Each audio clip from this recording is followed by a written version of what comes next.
never seen God's eyes, but I seen the devil's. He walks with man on earth at different levels. He knows the king we serve, so he hates and meddles and prays that we all burn and turn to rebels.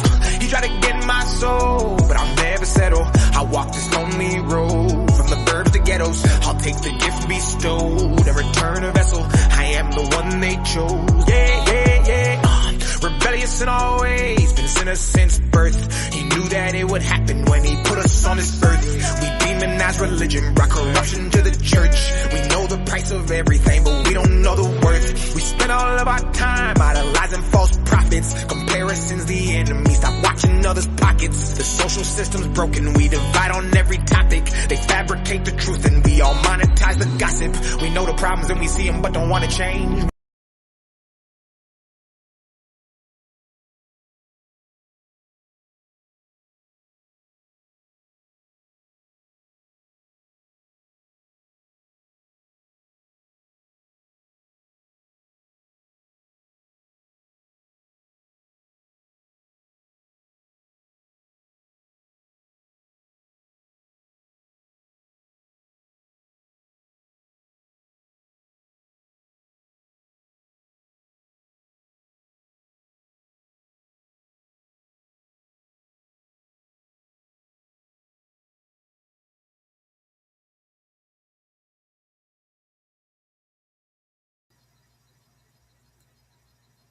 Right now, oh, that's a little too small, isn't it? Yeah, it is. I'm gonna go into my first clip. The first clip is about Iran. We're gonna react to this real quick. Check this out.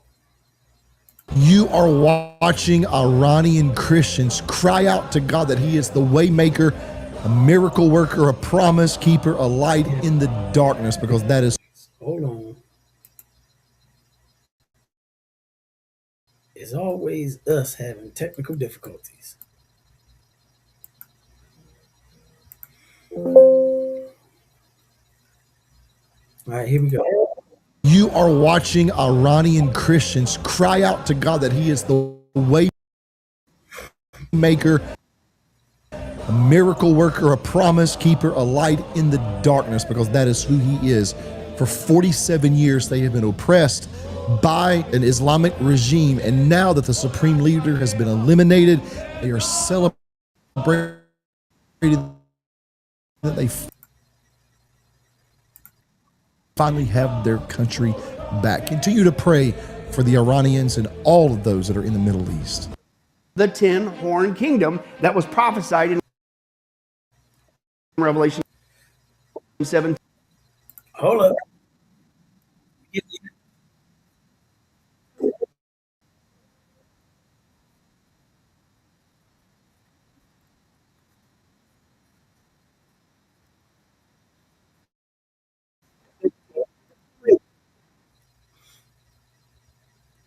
Ooh, we getting ahead of ourselves. That was Billy Crone. We're not going to him just yet. We're going to still talk about Iran and what's going on in Iran right now. They were singing Waymaker. If you know the song, that is what they were singing there. I did put I put the panel link in the comments in the chat. If you want to come on, you want to react with me with some of these videos, all you gotta do is click on the link, and yeah, I'll let you in. The next link, next video I'm gonna show you is this video is how should Christians respond to Israel and the Iranian conflict.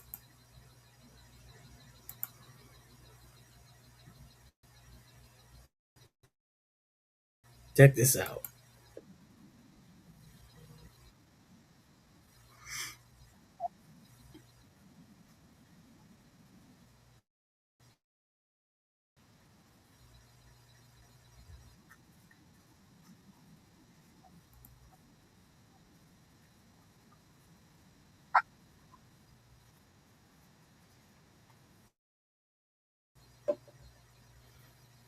I hate.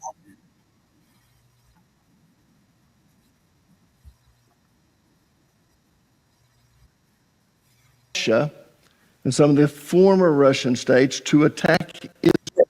I truly believe that if they had a nuclear weapon, they would use it. You can see even now that they're just lashing out like a snake. They got hit, and what did they do? They retaliated, but they didn't just retaliate towards their enemies. Qatar, Bahrain, Cyprus, they're just sending missiles wherever because they are like a snake. Most of you are not familiar with Muslim culture. In fact, after I finish this series on David, I'm going to be teaching. I hope to start it at the end of April or the 1st of May. I never know how long one series will last, so I can never say that for sure. But I know I'm going to be teaching on it, at least in the summertime, Islam in the end times. And most people know nothing about Muslims. In fact, let me say this. The majority of people who consider themselves to be experts on Islam have never even read the Quran. There's a lot of pastors that have never read the Bible from front to back. They've read the Bible, but only certain books of the Bible. But there are a lot of people that consider themselves to be experts, and they've never read the Quran or the Hadith. They have no idea how things really work over there. Let me say this. It was a wonderful first strike, and the reason they did it in the daytime is they were able to take out the Ayatollah Ali Khamenei. Not Khomeini, Khamenei. In fact, it's kind of interesting. I'm listening to all these news reporters. Some are pronouncing him Khamenei, some Amini, some Khamenei. It's Khamenei. Ayatollah Ali Khamenei. And what you need to understand about Iran is Shiites, Shia Muslims. Only 15% of the Muslim population is Shiite. The rest are Sunnis. 85% are Sunnis. And what's interesting about the Shiites is they're the radical ones. They're the 12ers. That's the reason they're so into terrorism. And whether you want to agree or believe they're terrorists or not, let me just tell you what the Bible has to say. And thank God we're taking out those things that would have nuclear bombs, because they would use it. Just like a snake that would reach out. And when we go and I teach on Islam in the end times, I will show you that they have no problems lying. In fact, it's part of their religion. It's called taqiyya. They don't believe in honoring treaties. But the majority of the Americans have no idea. And they'll call me Islamophobia bullcrap. You know nothing about what you're talking about if you believe that. So, we really want to pray for America. We'd like it to be short. We'd like to see the Iranian people set free, a different regime in there. 3 American soldiers were killed, 5 critically wounded. We want to pray for our military.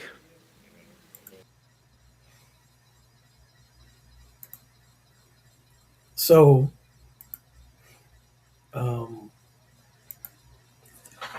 as you can hear the pastor, he's basically explaining,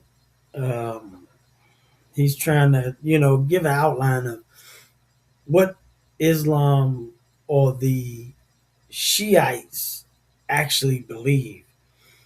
And so, when people that don't read or never read or don't know anything about the Quran, what they don't understand is the beginning verses of the Quran are peaceful and religious in Orient. It is the second half of the Quran that is not. It is the 15% that are trying to execute the second part of the Quran. You either convert or die. Simple as that. I'm not going to go into all the other stuff. If you convert to anything else other than the Quran, then yes, you must be killed. And the person that converted you must be killed. It's as simple as that. There's no gray area there. You could be become a believer, disassociate, move to another land, and then all of a sudden a distant cousin shows up at your house to kill you because you are no longer a believer or you dishonored the faith or whatever. And it's ironic that I noticed this in all other faiths other than Christianity. The Mormons disown their own when they leave the faith. Jehovah's Witnesses do the same thing. Hindus do the same thing.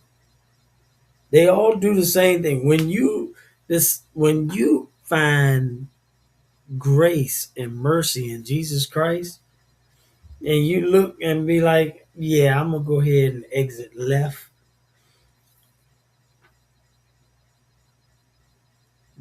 They don't like that. You become the enemy. You the worst thing on earth.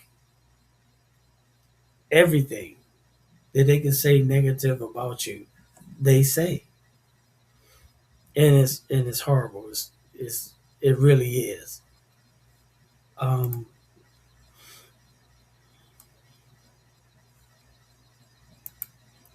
and that's the bad part about it. Now,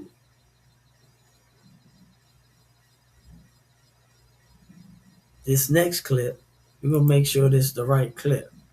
Yeah, it's the right clip. This next clip is a Christian pastor being interviewed. Check this out. Iranian pastor Era Tarosian, my friend, help us make sense of what is happening in your homeland from a biblical perspective. Yeah, thank you for interviewing me again. And this is like a crazy days for us.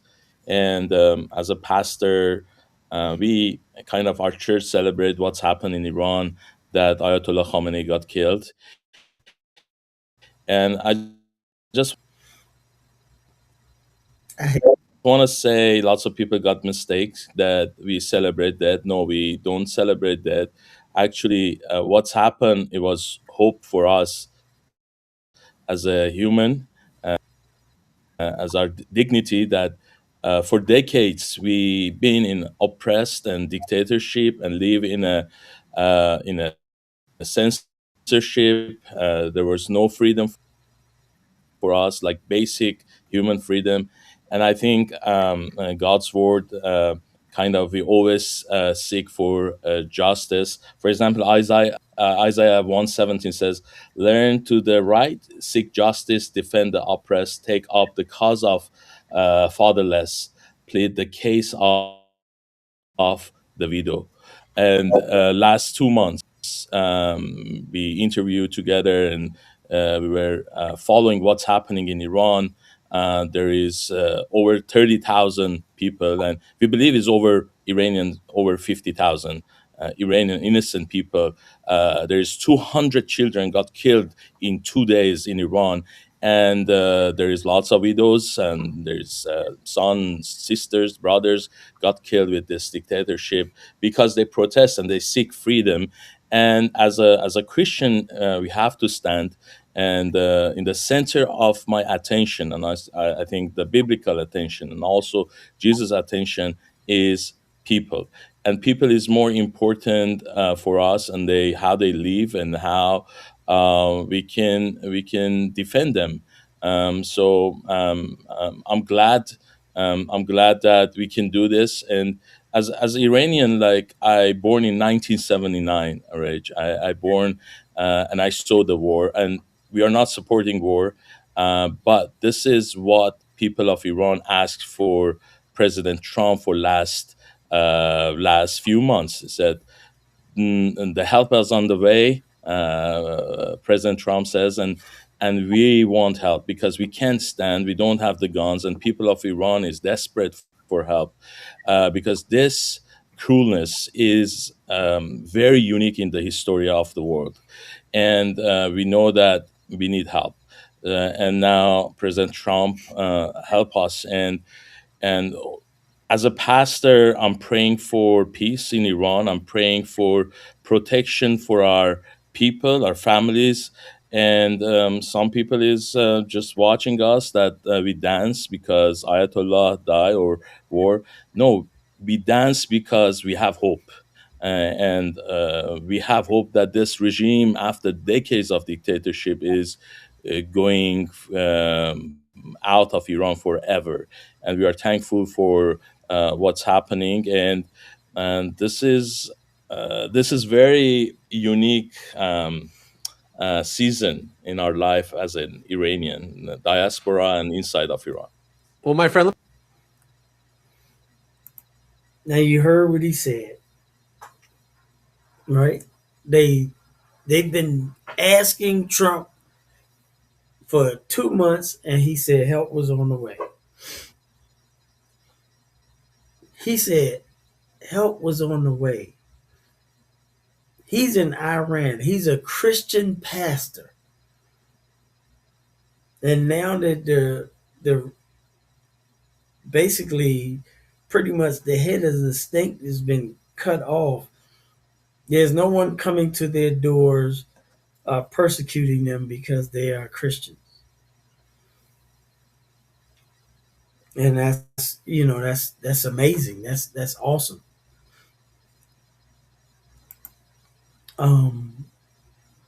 But I got 3 clips from Billy Crone, and I've been talking to my uncle. I'm trying to get Billy Crone on the Jackson and Jackson podcast.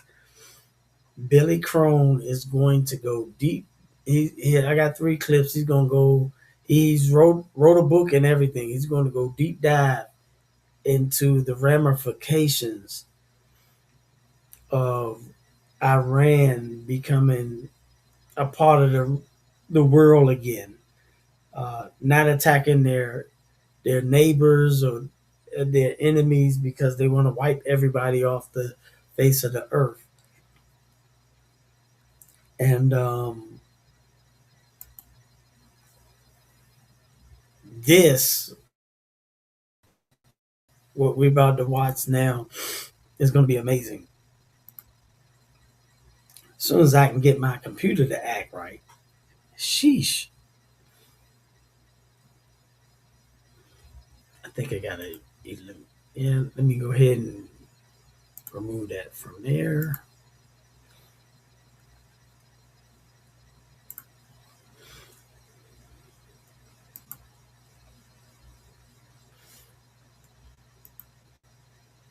Give me a second.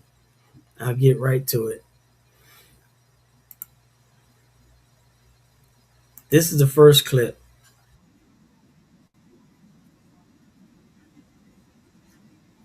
That is not what I wanted. Boy, these people just be killing me.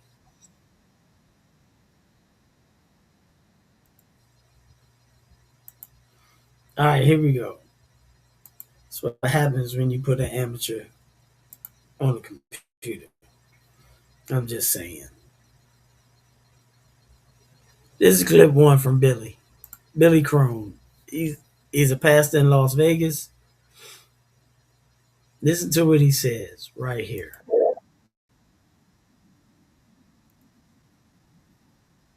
Second term, he's surrounded by the top technology elites on the planet. Back in the first half, when they started of the last century, the technocracy movement, it was one of the big leaders was this guy.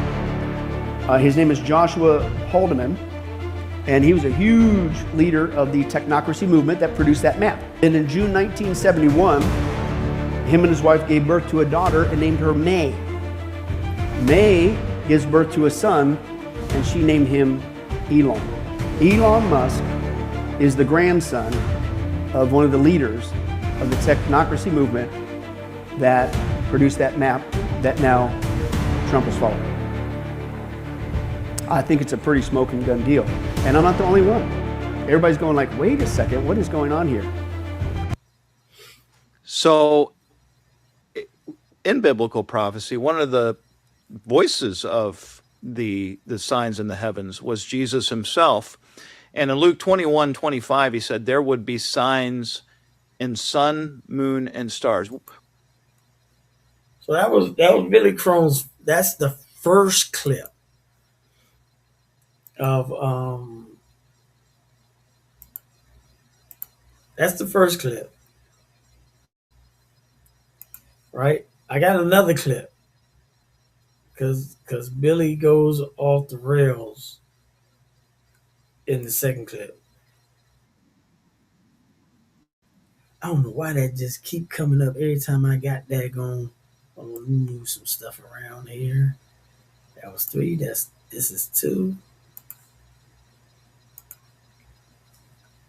All right.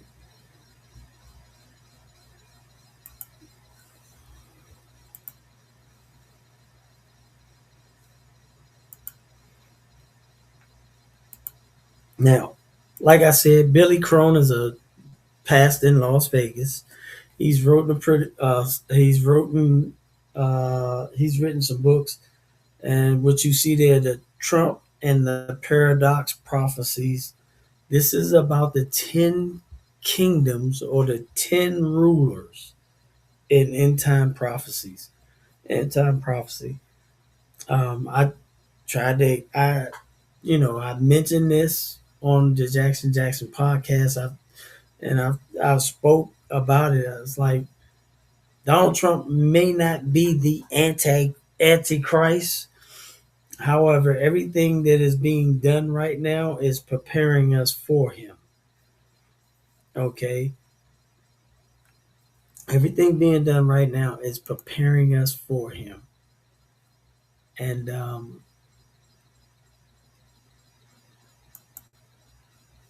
take a listen. What's the technocracy movement? Well, let me explain that to you. After World War I, as the Great Depression deepened, was the technocracy movement, which offered scientific solutions to America's ills. It's up to the technology elites to save the day. And it would be a ruling system where technicians and the scientific elite would run our lives, ushering in, quote, the new order, okay? And again, they produced a map for their version of basically the North American Union. But I got this from Cornell University Library, and I quote, it will include all of Canada, the US, Greenland, Central America, the Caribbean, including Cuba, all the way down to Venezuela. Defense bases will be on all perimeters, including Greenland. How to achieve this, and I quote, the government of the United States should take immediate action to acquire these territories either by purchase, negotiation, or force of arms. Sound familiar? That's the exact same verbiage that is going on right now with the Trump administration.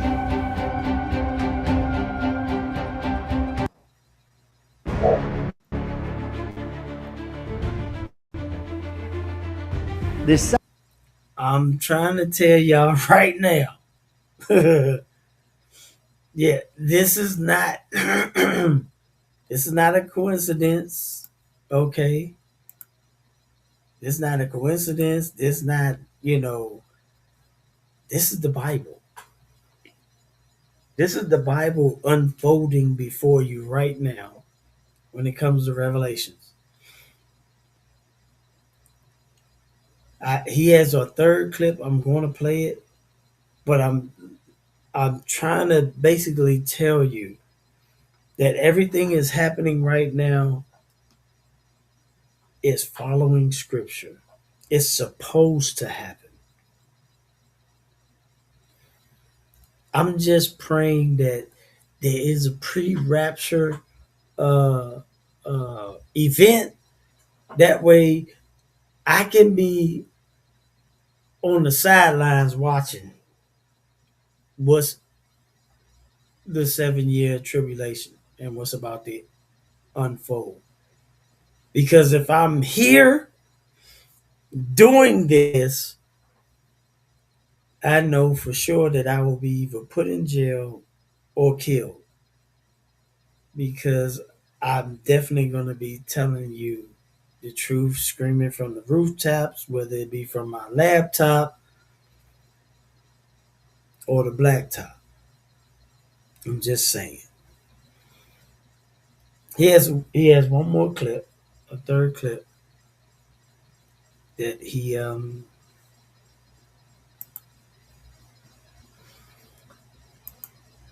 there's a third clip.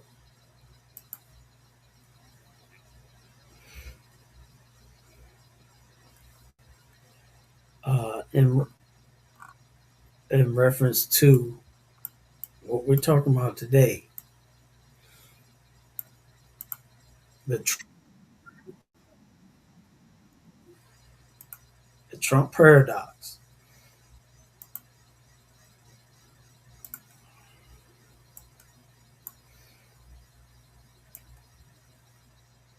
Like I said, this is Burley Crone. I'm trying to get him on the Jackson podcast so we can do a deep dive into his book, and ask him questions and get some answers.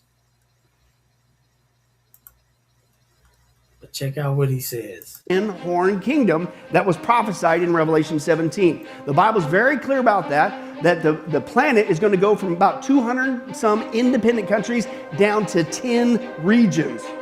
And they'll be ruled by 10 guys who will then hand their power over to the actual Antichrist. It's Revelation 17, verse 3. An angel carried me away in the spirit into a desert, and there I saw a woman sitting on a scarlet beast, the Antichrist, that was covered with blasphemous names and had 10 heads and 10 horns. Now, drop down to verse 12. He says this, the 10 horns you saw are what?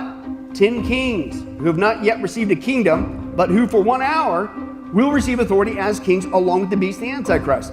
Watch this. They have one purpose. They will give their power and authority over to the beast or the Antichrist. The Bible says there's going to come a time when our planet, that again, it's got over 200 independent countries right now, are all going to combine and get congealed into 10 chunks, if you will. But if you notice there, the Arab League is already combining them under a single authority, and this is from their own Congress website. Quote, we dream of a Middle East that is empowered, free, and governs for all its peoples in a new world where the Middle East Union is an important, integral part of a greater global community. And they're shaded in purple there. The nation all the way to the far right is what? That's Iran. So according to the map, at some point, the unthinkable has to happen. Iran's got to fall and join this union. Good thing that's not in the news. It's all coming to pass, folks. It's all a stage plan.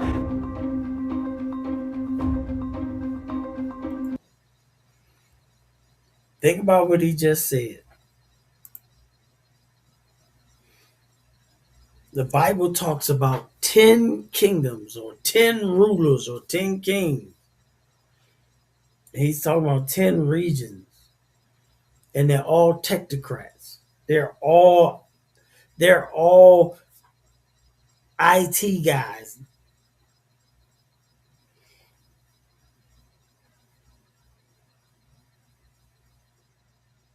They're all that.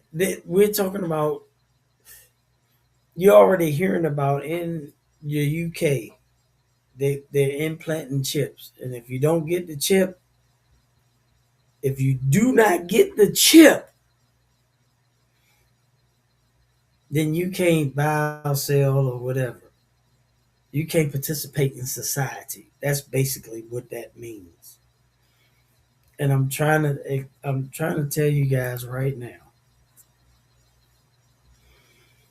When they start to do this,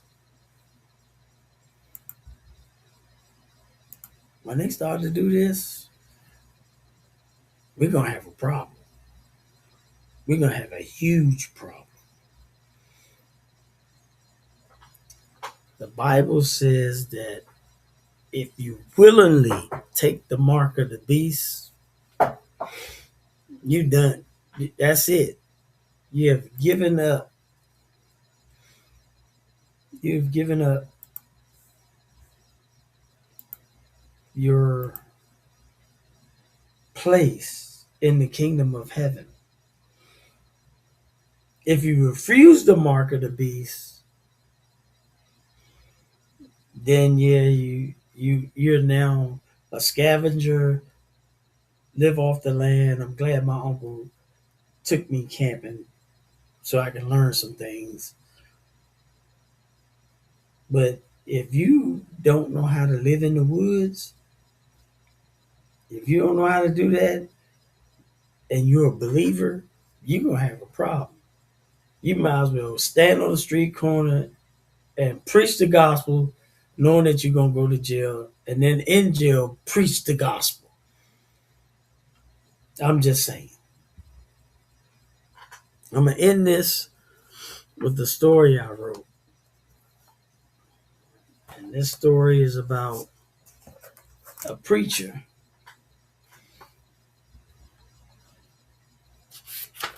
This story is about a preacher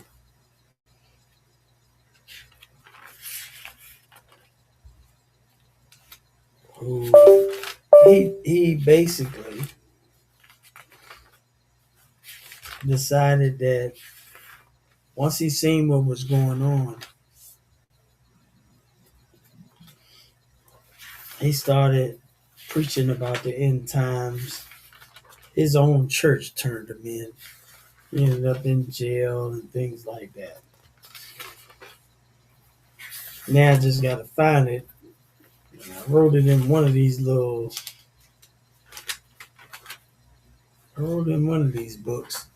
It must be in this one.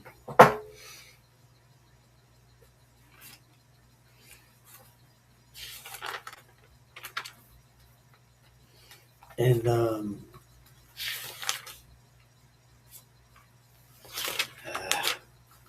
give me a second. I got it.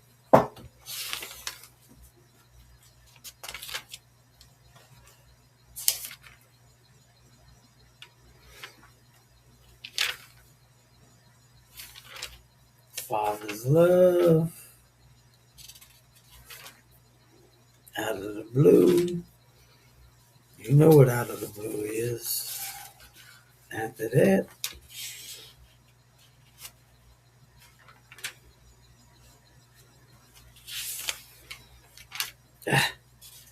give me a second. Don't go nowhere yet. That's your testimony.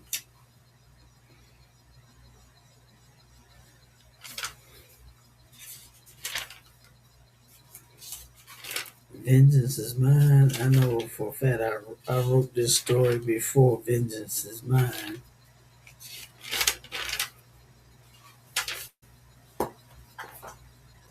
This is amazing.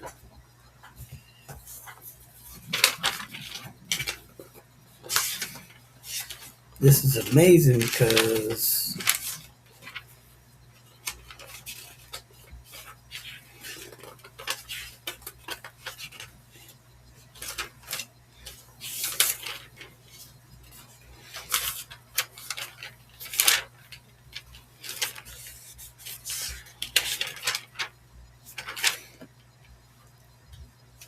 I know I wrote it before this story. Now I wonder why I can't find my story.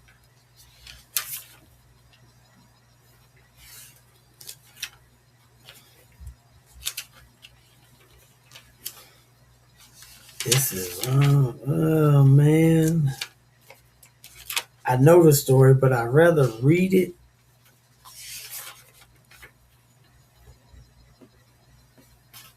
Did I write it in a different book?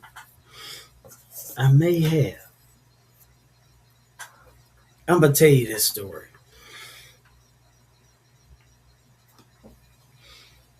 Meet Jack, prisoner 05317019.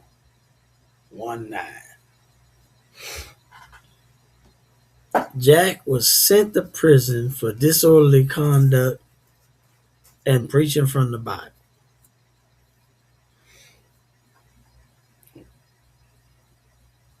When Jack was thrown in prison, Jack was not allowed to have a Bible. He was not allowed to have any religious material. As a matter of fact, he was put in solitary confinement because he kept witnessing to the inmates and general population. In solitary confinement, at night, at lights out, Jack would preach. He would preach the gospel. He would preach about what was going on right now as far as the end times. One day, an inmate was brought into the dorm. And when he got into the dorm, he yelled, "Is Jack here?" And Jack didn't respond. He took the inmate to his jail cell, locked him in, and when the guards left, he yelled again, "Is Jack here?" And he mentioned the church. Jack answered, "Yes, I'm here, my brother." The man introduced himself, and Jack, you know, with the smile, he says, "My brother, how are you doing?" He was like, "I'm blessed." He says, "How did you get here?" He's like,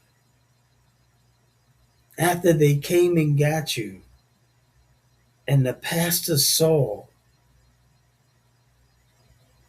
what was happening, he started preaching what you preached.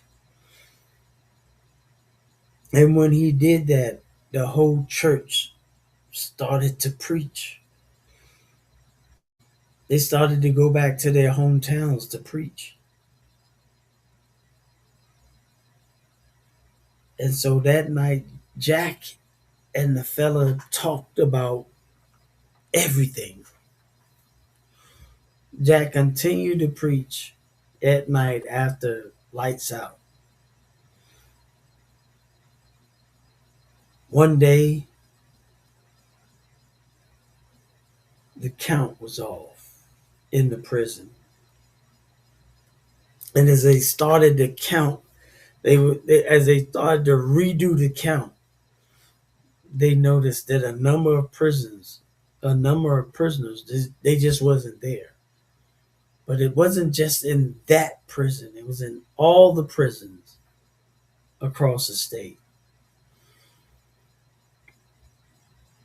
One of the inmates told the guards, "I know what happened to them." And so the guards came and got him, and they took him to the warden. And the warden asked the inmate, "Where did these people go? How did they escape?" And the prisoner said, "They were taken by God." That's what Jack preached the whole time he was in prison. There'll be a day when all those who believe in Jesus Christ will vanish from the earth. The warden looked at him and says, "I don't believe you. What is that? Where is that from?" And the prisoner says, "It's from the Bible." The Bible is full of fairy tales. It's not the truth. Well, apparently it's not full of fairy tales because you don't know where all these prisoners went. The warden got on the phone and he called all his warden buddies, and they all had the same story from prisoners.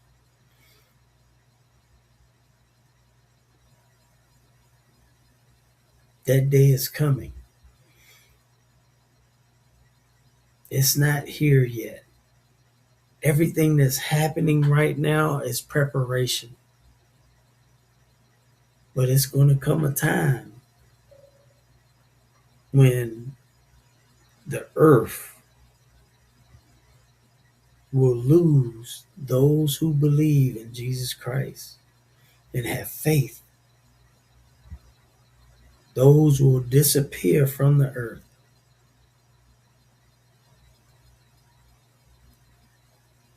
And then the Antichrist will begin to do what Revelation chapter 17 says he will do. This is the Deacon Talk Show. I am your host, Kung Fu CJ. And I just wanted to bring that to you. And just to let you know, Jesus is my rock. Good night. And if I pop up here again, might not be tomorrow, will definitely be Friday on the Jackson podcast, but it could be Sunday in the middle of the day. If I come up here without my co-host, it's the Deacon Talk Show. Jesus is my rock.